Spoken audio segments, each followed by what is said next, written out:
प्रसाद, तुला विकी आणि त्याच्या गुंडांनी मारहाण केली असं अक्षता पाटील नावाच्या मुलीचं स्टेटमेंट आहे, पण आम्हाला तुझं स्टेटमेंट हवंय. तुझं आणि अक्षताचं स्टेटमेंट जर मॅच झालं तर त्या चौघांना आम्हाला आत टाकता येईल.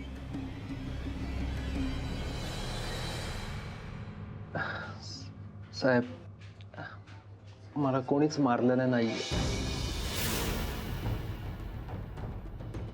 तुमचा काहीतरी गैरसमज होतोय. अरे पण या जखमा, हे फ्रॅक्चर, ते माझी बाईक स्लिप झाली, बाईक अंगावर पडली, त्यामुळे सगळं झालं. विकी आणि त्याच्या मित्रांनी मला मारलेलं नाहीये.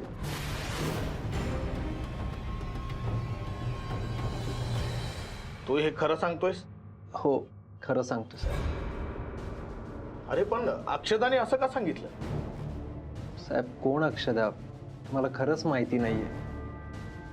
कदाचित असं झालं असेल की तिने दुसऱ्या कोणाला तरी मारताना पाहिलं असेल, दुसरे कोणतरी मारत असतील. साहेब साहेब तो विकी आणि त्यांचे बाबा जे संपतराव आहेत त्यांनीच मला ऍडमिट केलंय आणि त्यांच्यामुळेच माझा जीव वाचलाय. हवालदार, प्रसादने आता जे काही सांगितलं तशा स्टेटमेंटवर त्याच्या सह्या घ्या. आणि डॉक्टर, हा विटनेस म्हणून तुम्ही सही करा.